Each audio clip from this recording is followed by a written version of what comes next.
This is part 2, and we really walk through the therapy of RTM Protocol and how it's helping so many families of Heaven's 27. In part 1, we heard from Carrie Hanna, whose daughter Hadley was one of the 27 little girls killed in the July 4th flooding at Camp Mystic in the Hill Country.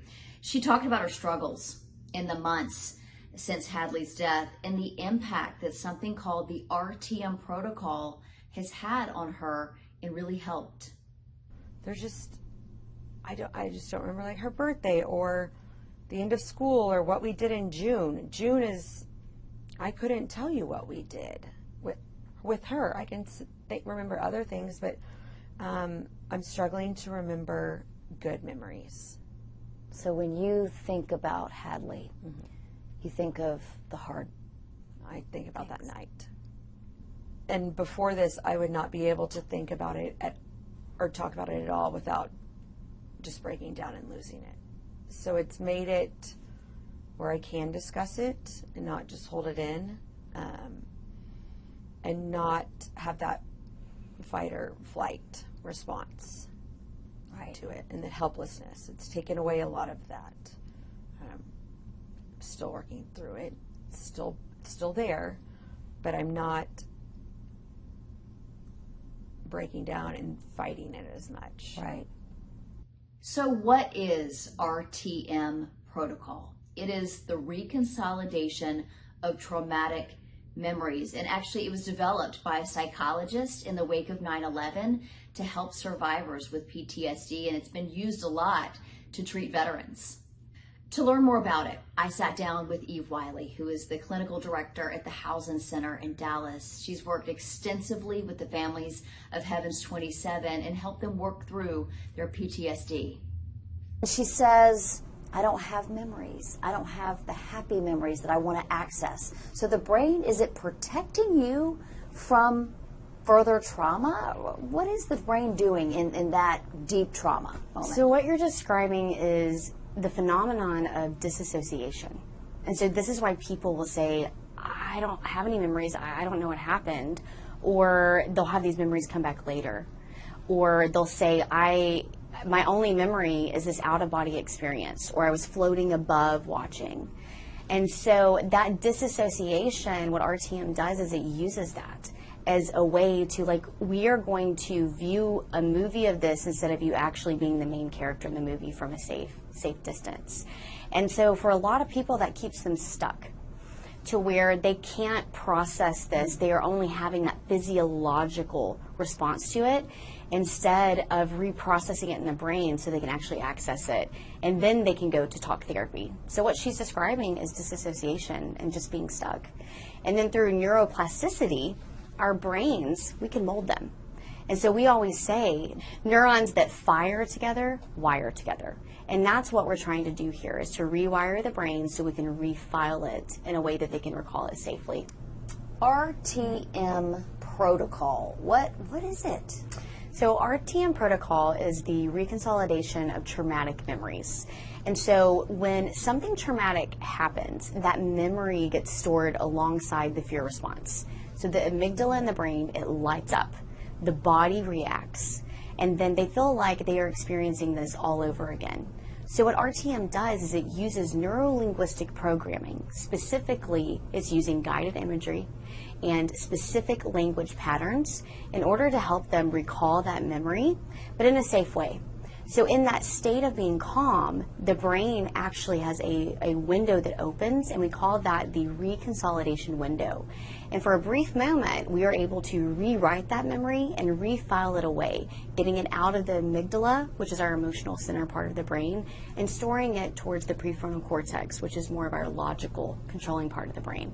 So RTM, it's not erasing the memory. It's just allowing these people to recall it in a way that doesn't physically cause distress or doesn't cause them to disassociate or have physical symptoms associated with their trauma. She said that she wants to dream again. She wants to dream about Hadley, and she wants to hug her and know she's okay. With RTM, is that possible? That she is can one access those dreams. That is one of the biggest things that we hear, is people say, I can dream again. Or I can talk about a memory without crying or shutting down or having a physical response and running my day. And that's really powerful to have, to be able to honor that person's memory and to be able to go out there and speak that testimony and that legacy and keep their memory alive. And I think for a while, a lot of people found it really difficult to engage in what we call instrumental grief. And them having foundations is instrumental grief. And it's so important for them to keep their legacy alive. But when you are so stuck and you can't do that, your nervous system is primed into survival mode. And so you need something to get out of survival. So you can have that goal of honoring your legacy. I wanted to learn more about how RTM protocol actually works one-on-one with patients. So I called up Daniel Blackwood, who is a therapist in New Mexico, and he's worked extensively with the families of Heavens 27 as well. Oh yeah, I brought in a team, and we worked with 45 members of the Heavens 27 families, and we're going back next week to wrap up the rest. And many of them were kids. And, it changes you. I'm a changed person from having those encounters with those family members. It's one thing when you're working with veterans or cops or first responders or even sexual assault survivors, but it's when someone that's lost their child, it's a kind of energy that stays with you. I don't mean it in a bad way, and it's partly inspiring. It's not just a sad thing. These people are resilient and dedicated parents who love, of course, their children. And so there was so much in the mix when I was meeting with them. What I can do is give you a way to understand the experience a little bit. So let you try it, all right? Okay. Okay, so what I want you to think of, Meredith, is a type of food that you really don't like, that might actually even be slightly disgusting, food that you just do not like. Tell me when you have that. Got it. All right. Now, what I want you to do is close your eyes and visualize that food. Got it. All right.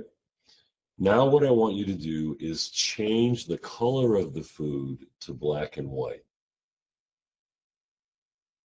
Okay. Got it? And now I want you to push the food away about 20 yards. Okay. And as you're doing this, just notice how your experience of this food is changing.